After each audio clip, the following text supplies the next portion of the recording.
Hi friends, നിങ്ങൾക്കുള്ള Angel messages എന്തൊക്കെയാണ് എന്ന് നോക്കാം. ഇന്നത്തേക്കുള്ള ഏഞ്ചൽ മെസ്സേജസ് എന്താണ്, ഏഞ്ചൽസിന് നിങ്ങളോട് പറയാനുള്ളത് എന്താണ് എന്ന് നോക്കാം. അൺലൈക്ക്ലി, നിങ്ങൾക്ക് എന്തെങ്കിലും ഇഷ്ടപ്പെടാത്തതായിട്ടുണ്ടോ അതിനെ നിങ്ങൾക്ക് ഉപേക്ഷിക്കാം. മനസ്സിലായല്ലോ. ഇഷ്ടപ്പെടാത്ത ചില കാര്യങ്ങളിൽ നിങ്ങൾ നിങ്ങളുടെ മനസ്സിനെ കൂടുതലായിട്ട് ആഴത്തിലേക്ക് കൊണ്ടുപോകേണ്ട യാതൊരു ആവശ്യവുമില്ല. അതവിടെ ടോക്സിക് ആണ് എന്ന് നിങ്ങൾക്ക് മനസ്സിലായി കഴിഞ്ഞാൽ, അതുപോലെ തന്നെ എന്തെങ്കിലും റിലേഷൻഷിപ്പിൻ്റെ കാര്യത്തിലാണോ ടോക്സിക് ആണെന്ന് നിങ്ങൾക്ക് തോന്നിക്കഴിഞ്ഞാൽ അതിനെ നിങ്ങൾക്ക് ഉപേക്ഷിക്കാവുന്നതാണ്. ആരും നിങ്ങളെ ഒന്നും തടയാൻ വരില്ല.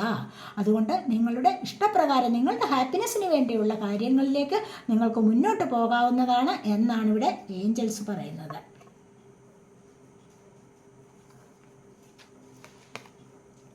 Communicate clearly. ഏതൊരു കാര്യത്തിലായാലും നിങ്ങൾക്ക് ചിലപ്പോൾ നിങ്ങൾ ജോലി സംബന്ധമായ കാര്യത്തിലാണോ, അതല്ല റിലേഷൻഷിപ്പിൻ്റെ കാര്യത്തിലാണോ, നിങ്ങളുടെ ജീവിതത്തിൽ തന്നെയും നിങ്ങൾക്ക് പറയാനുള്ള കാര്യങ്ങൾ നിങ്ങൾ ക്ലിയറായിട്ട് തന്നെ പറയണം, സംസാരിക്കാനുള്ളത് ക്ലിയറായിട്ട് സംസാരിക്കുക. പരസ്പരം റെസ്പെക്റ്റോടുകൂടി, പരസ്പര സ്നേഹത്തോടുകൂടി രണ്ടുപേരുടെയും ഉള്ളിലുള്ള കാര്യങ്ങൾ തുറന്ന് പറഞ്ഞാൽ തന്നെയും അവിടെ എന്താണ്, അവിടെ ആ ഗ്യാപ്പ് അവിടെ നിന്നും അകലുന്നതാണ്.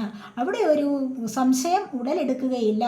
പിന്നീട് സംശയം വെച്ചുകൊണ്ടുള്ള ജീവിതം വളരെയധികം പ്രയാസമാണ് എന്നാണ് ഇവിടെ പറയുന്നത്. തുറന്ന് പറഞ്ഞ് ഉള്ള ഒരു ജീവിതം വളരെയധികം സന്തോഷം നൽകുന്നതാണ് എന്നാണ് ഇവിടെ കാണുന്നത്.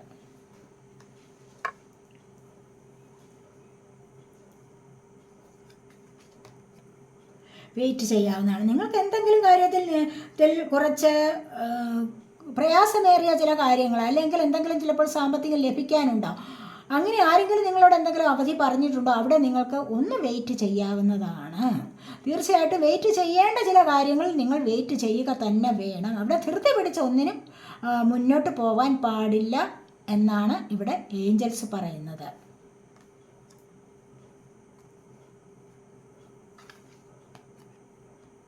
പീസ്ഫുൾ റെസൊല്യൂഷനാണ്. കണ്ടില്ല, സമാധാനപരമായ ഒരു അന്തരീക്ഷം സൃഷ്ടിച്ചെടുക്കാൻ നിങ്ങൾക്ക് അത്യാവശ്യമാണ്. അതിനായിട്ട് നിങ്ങൾ ശ്രമിക്കണം. എപ്പോഴും ശാന്തതയാണ് ജീവിതത്തിന് അത്യാവശ്യം. ഹാപ്പിനെസ്സാണ് ലൈഫിലേക്ക് കൊണ്ടുവരേണ്ടത്. അതുകൊണ്ട് സമാധാനപരമായ അന്തരീക്ഷം സൃഷ്ടിക്കുക എന്നുള്ളതാണ് ഇവിടെ പറയുന്നത്. ഏതൊരു കാര്യത്തിലും സമാധാനം എന്ന് പറയുന്നത്, പീസ്, മൈൻഡിൻ്റെ ശാന്തത, സമാധാനം, ഇതൊക്കെ അത്യാവശ്യമുള്ള കാര്യമാണ്. നിങ്ങളുടെ സോൾ ഒത്തിരി ആഗ്രഹിക്കുന്നതും അതുതന്നെയാണ് എന്ന് മനസ്സിലാക്കൂ എന്നാണ് ഇവിടെ പറയുന്നത്. ഓപ്പർച്യൂണിറ്റി, അങ്ങനെ ഒരുപാട് കാര്യത്തിൽ നിങ്ങൾ ശാന്തത, സമാധാനം, അല്ല എങ്കിൽ വെയിറ്റ് ചെയ്ത് ഒക്കെ ഇരിക്കുന്ന ഒരു ലൈഫാണോ നിങ്ങളുടേത് എങ്കിൽ അവിടെ നിങ്ങൾക്ക് അവസരങ്ങൾ വരും. നിങ്ങൾ ഇതിനായിട്ടുള്ള എഫർട്ട് എടുത്തിട്ടുണ്ട്, ഇതിനായിട്ട് ചില കാര്യങ്ങൾ നിങ്ങൾ ചെയ്തിട്ടുണ്ട് എങ്കിൽ, നിങ്ങളിലേക്ക് നന്മ നിറയ്ക്കാൻ നിങ്ങൾ ആഗ്രഹിച്ചിട്ടുണ്ട് എങ്കിൽ നിങ്ങളിലേക്ക് അവസരങ്ങൾ വരും. അവിടെയാണ് നിങ്ങൾക്ക് ദൈവാനുഗ്രഹമുള്ളത് എന്നാണ് ഏഞ്ചൽസ് പറയുന്നത്.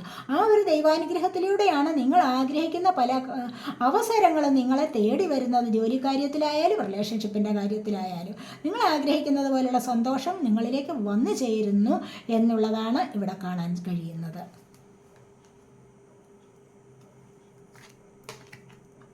റീകൺസിഡർ, വീണ്ടും നിങ്ങൾക്ക് ആലോചിക്കേണ്ടതായ കാര്യങ്ങൾ വീണ്ടും അതിനെ പരിഗണന കൊടുക്കാവുന്നതാണ്. അങ്ങനെ കൊടുക്കേണ്ടതായ കാര്യങ്ങൾക്ക് പരിഗണന കൊടുത്തു തന്നെ വേണം നിങ്ങൾക്ക് മുന്നോട്ട് പോകാൻ. അതാണ് ഇവിടെ പറയുന്നത്.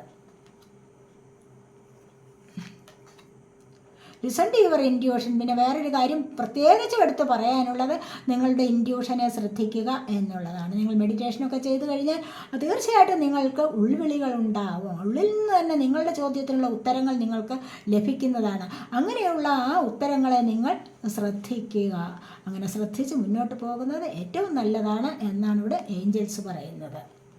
അപ്പോൾ ഇതൊക്കെയാണ് ഇന്നത്തെ റീഡിംഗ്. ഈ റീഡിംഗ് നിങ്ങൾക്ക് ഇഷ്ടപ്പെട്ടെങ്കിൽ നിങ്ങളുടെ ഈ ചാനൽ ഒന്ന് സബ്സ്ക്രൈബ് ചെയ്യാനും, വീഡിയോ ഇഷ്ടപ്പെട്ടെങ്കിൽ ലൈക്ക് ചെയ്ത്, കമൻറ്റ് ചെയ്ത്, ഷെയർ ചെയ്ത് സപ്പോർട്ട് ചെയ്യാനും മടി വിചാരിക്കല്ലേ, ഉപേക്ഷ വിചാരിക്കല്ലേ. അടുത്തൊരു വീഡിയോയിലേക്ക് കാണുന്നത് വരേക്കും ബൈ.